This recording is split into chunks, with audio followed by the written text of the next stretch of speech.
به نام یکتای بی همتا عرض سلام و درود و وقت بخیر دارم خدمت یکایک شما عزیزان. در هر جای این گیتی هستید امیدوارم دارای صحت و سلامتی بوده و رحمت پروردگار شامل حالتان باشد. عزیزان، در جلسه ای که بین سناتورهای آمریکا همراه با قماندان جدید قوای مسلحه آمریکا برگزار شده بود، در مورد احتمال برگشت دوباره آمریکا در افغانستان و احتمال شروع برنامه پروازهای نظامی آمریکا جهت تخلیه افغانها صحبت‌های صورت گرفت. ابتدا با هم صحبت‌ها را میشنویم، بعدا نکات مهم این صحبت‌ها را با شما شریک می‌کنم. My questions as insightfully and forthrightly as you're doing here at the committee. And I look forward to visiting with you during your service in CENTCOM.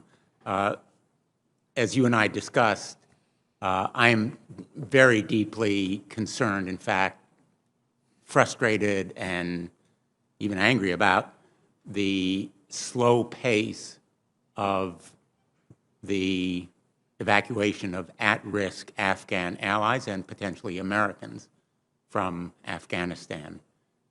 We have been dwelling in this committee hearing mostly on the use of American power, our military power, but our credibility and power around the world depend on our keeping our word. We have given our word to the translators and interpreters and guards and drivers and all the Afghans who put their lives on the line to protect our troops and diplomats during the 20 years of our engagement there in combat. And I worry about our credibility around the world and our credibility in the next struggle. Two of my sons have served. One was an infantry officer, a Marine Corps officer in Afghanistan. It took him 2 years to bring over his interpreter. The other was a Navy SEAL. And I just want to say how grateful I am to the veterans group for their support in the continuing effort to enable those at-risk Afghan allies to come to this country. But I've been frustrated by, frankly, our State Department's seeming reluctance to be as engaged as it should in this effort. And a number of us, colleagues, have joined Senator Graham, Senator Ernst, myself, Senator Cardin in a measure called Honor Our Commitment, which would try to enable more of those at-risk Afghan allies to come here. Let me ask you, what capacity do you think CENTCOM has to facilitate the continued evacuation of the Afghan allies who remain at risk in that country? I know it's winter there as it is here. The airport has failings, but we're America. We can fly in and out of that airport. Can CENTCOM play a role in facilitating the evacuation of those at-risk Afghan allies if asked to do so? Senator, I believe we have a moral obligation to help those at-risk Afghans to come out of Afghanistan. If confirmed, I commit to you to look at what options are available to be able to assist in that Department of State. Will you commit to come back to the committee, I think it's implied in your answer, with such a plan and a description of options and assets that could be made available? Senator, I will. Thank you. Do you think that there are necessary assets in CENTCOM right now, if you know, to support that kind of plan?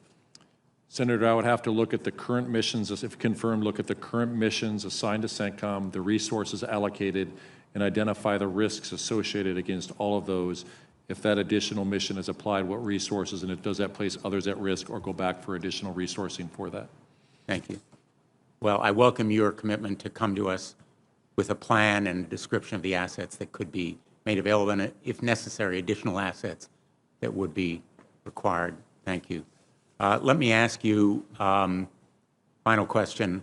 When we're talking about defending against missiles and our allies that need those defenses, the Iron Dome is one very reliable and important means of Israel defending against its adversaries' missiles.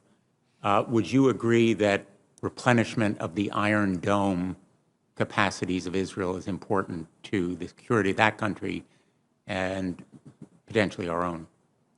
Senators, you know, the U.S. Army just got 2 Iron Dome batteries that are going through testing and evaluation, and I believe it's had about a 90% kill rate in terms of being able to knock down targets, but I do think that Iron Dome should be funded.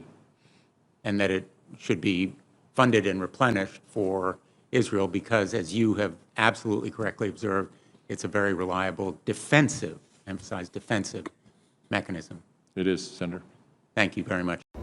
همانطوری که مشاهده کردید یکی از سناتورها با بیان عصبانیت و همچنین نگرانی از نحوه تخلیه افغانها و سرعت تخلیه از قماندان عمومی قوای مسلح آمریکا سوال کرد مبنی بر اینکه ظرفیت ما برای برگشت دوباره در افغانستان چقدر است و چقدر ظرفیت برای برگشت و تخلیه افغانهایی را داریم که در افغانستان گیر ماندند.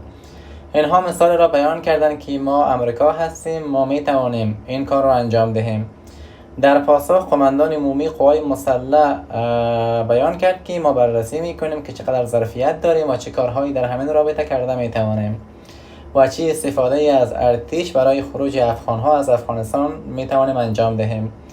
تمام این سخنان در چنین جلساتی نشان میدهد که اینها فکر کردند دوباره پروازهای نظامی را برای تخلیه افغانهای آسیب‌پذیر و واجد شرایط شروع کنند. چرا؟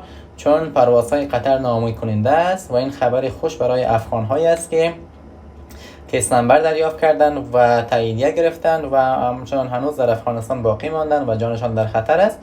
در کل ایجاد کمپ جدید سیلیه در قطر و بررسی این گزینه توسط ایالات متحده این رو نشان میده که به احتمال زیاد پروازهای نظامی دوباره برای تخلیه از افغانستان شروع شود و این خبری بود که مایل بودم با شما عزیزان شریک کنم. اگر مایل هستید از جدیدترین فرصت‌های مهاجرتی و بورسیه‌های تحصیلی آگاه شوید با من همراه شوید. کانال همیاری را سابسکرایب کنید تا ویدیوی بعدی شما را به خداوند منان می‌سپارم. تشکر از توجه شما عزیزان.